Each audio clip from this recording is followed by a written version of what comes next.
Okay, so our cultural manual was done on Spain, and we wanted to talk a little bit about just the things that they do in their culture, some of the ways they communicate verbally, non-verbally, and just to give you kind of a heads up on things that you might witness, things that you might say and do, things that you might be able to just use on a trip. So the first thing I want to talk about are the plazas. So these are really like the center of the town. So it's like the downtown right in the middle. It's where everyone comes to really socialize. There's lots of walking, talking, drinking coffee, having different drinks, and having snacks and just enjoying the scenery. They're very historic places. So they've been there for thousands of years. They've always been very much a part of their culture.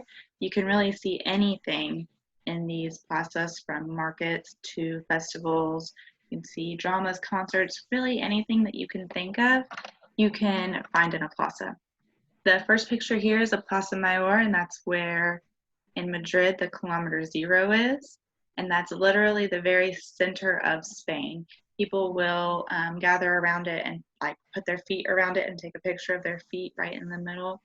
And also on New Year's Eve, locals and tourists alike come to ring in New Year's in this plaza, and a lot of times they'll take their picture next to the historically famous bear statue. So next are the markets. These can be both indoors and outdoors. Now, obviously, historically, they were outdoors because they didn't have climate control then, but that tradition is still upheld today because Spanish locals are very passionate about tradition. But when you go there, you can find anything. A lot of times the locals will take one day a week, usually on the weekends, and they'll go in the middle of the day to get all their shopping done. You can get fresh fruits, fresh vegetables, fresh meats, fresh seafood. One of the shops is called a charcuteria, and that's where they have a lot of curated meats. One of the things that they sell is this curated ham that is a favorite of locals and tourists alike. But you can also find, just souvenirs to take home with you, hidden gems, antiques, and you can bargain the price with the market owners to decide what you're actually willing to pay. There's not a fixed price on anything, so that's a really fun part of the markets as well. Next thing is doing tapas. So there's not really a English word that translates for tapas. We would say it's an appetizer, but it's a lot more than just an appetizer. It's not the beginning of a meal, but it's a staple in the culture, and it's like a small entree, but you just try a lot of different ones. You can travel from place to place trying different ones. Really a form of art. Each culture has different ones, and it's a way to really for people to really come together. People can do this all day, traveling from place to place, and they can have anything in them, from octopus to ham to salad. There's olives, wine, cheese, and in this next slide you can actually see. It's a little hard to see, but like in the north, there's more dairy-based tapas, and then in Basque Country, right next to Cantabria, there's olives and anchovies and things in there. La Rioja cooks with a lot of wine because they make a lot of wine. And then, you have Catalonia with the cheeses. And then down in the very south, in the Canary Islands, there are a lot of North American traditions because they actually weren't part of Spain till later years. So they had a lot of the same traditions that we hold here, but they still do tapas. The next thing is another form of art. It is bullfighting. This is something that the Spanish people are extremely passionate about. It's something that they have held up for thousands of years. Even in ancient days, it's always been sort of a coming to be for young men. They wait their whole lives to be able to do this. And it's really a dramatic story. So it's like it tells the story of the struggle between man and beast, and you can see it in the dance and the drama at the same time, as the man kind of dances around the bull and fights it. Now, in recent years, there's been sort of a lot of controversy about this. So you had the animal rights activists come in and they think that this is inhumane, which sure, but there are a lot of Spanish people that are very, very passionate about this tradition and something they are not willing to let go. So you have this side that's like, no, we're going to do this no matter what. This side that thinks they should be outlawed altogether. And then you have some in the middle, which is where they came up with this corrida sin sangre, which is fights without blood. So the torero, or the bullfighter, will fight the bull and kind of still do the same drama and the same dance, but without shedding a single drop of the bull's blood. They even wear the traje de luces, which you can see actually in the previous slide, the man that was wearing that outfit, that's what that is. It's a very colorful costume, and it's part of the tradition of bullfighting. Okay, holidays. Most holidays are religious oriented, and every village has their own annual holiday festival. Usually the holidays honor the local patron saint of the Virgin Mary. And the religious components are usually like less important than like dancing and bullfighting and those type of things. Some celebrations have become internationally famous and they're major tourist attractions. Some of the big festivals and celebrations are Fiesta de Saint Fermin in Pamplona, the Seville Fair, and the Palace of Valencia. And the first one is shown at the bottom with the bulls, that picture.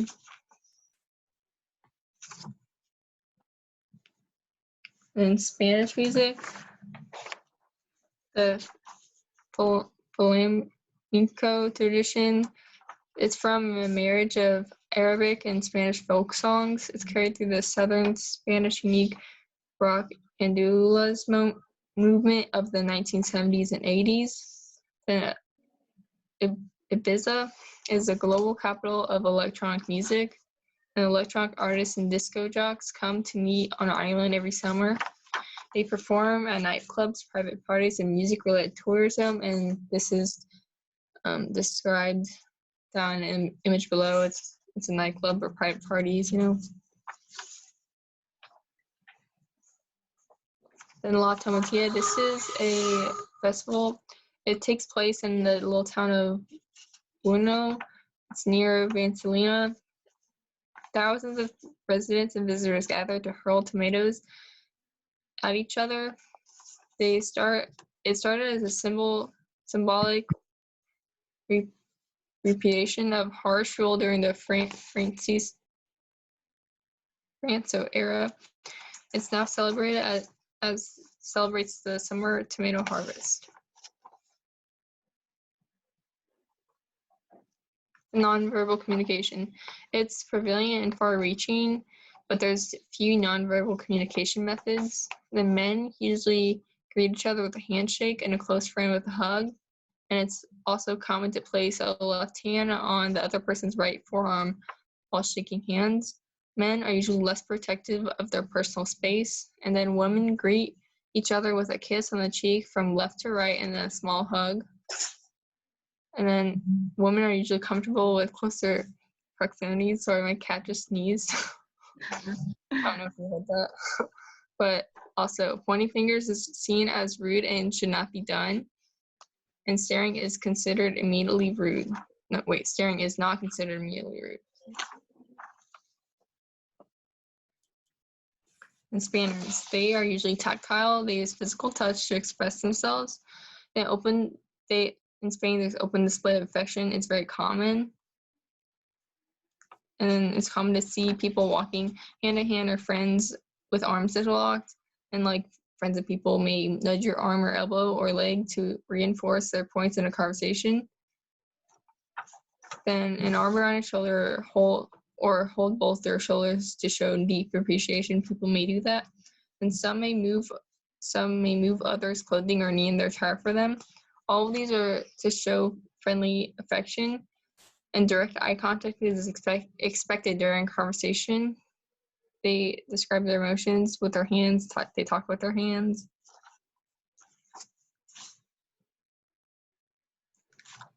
And the first one these are gestures. The first one means a place is full of people, like a place is crowded or there's a lot of people. They use that to like describe that. And then the second one means to be broke or like no money. But in Spain, they also say down to 2 candles. That's also the same thing. And the third one is lazy or sluggish. And the fourth one, that means to exclaim that something is good.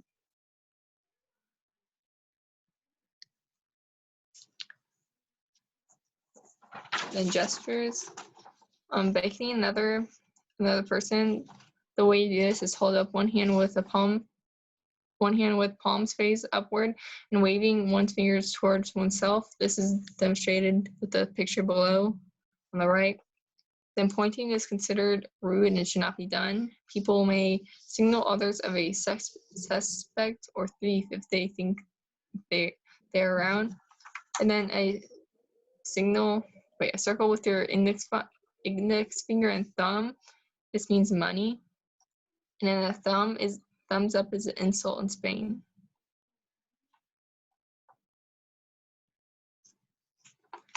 Then facial expression and stance. Your facial expression can speak louder than actual words. In Spain, people smile more and avoid frequent eye contact unless they're in a conversation or something. And the comfortable distance to stand like away from a person is 6 inches to 18 inches away. And tossing small items is considered rude, like tossing keys or just small items. That's considered rude.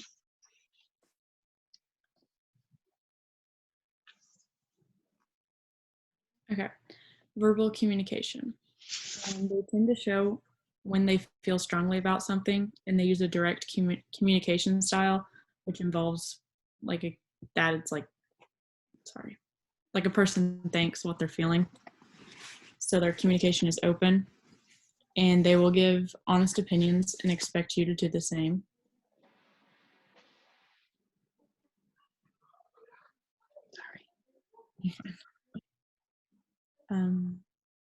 They don't stay quiet for long.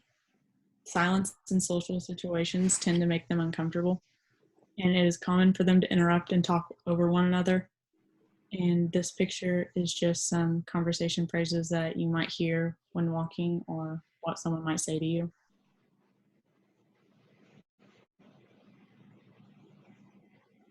The do's and don'ts. You want to take time to engage in small talk when meeting with people. They expect you to take initiative to speak up when you have something to say, and try not to wait for a pause in the conversation to voice your opinion because you'll be waiting for a long time.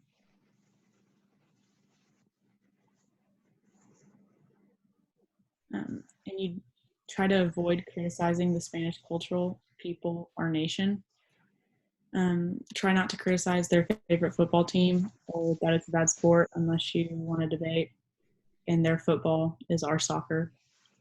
So you don't want to joke about the Catholic Church or the Pope when in the company of other Spaniards, because the elderly will take offense, but the younger generations will be more relaxed about it.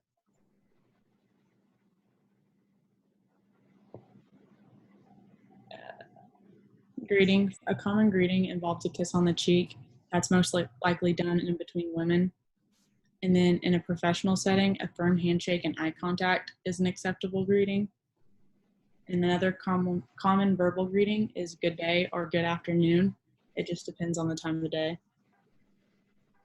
And then I think that's all. So when you are traveling to a different country like Spain, you might want to do research before going and do some research about the sites that you want to see, and like just do some history background, I guess. Okay.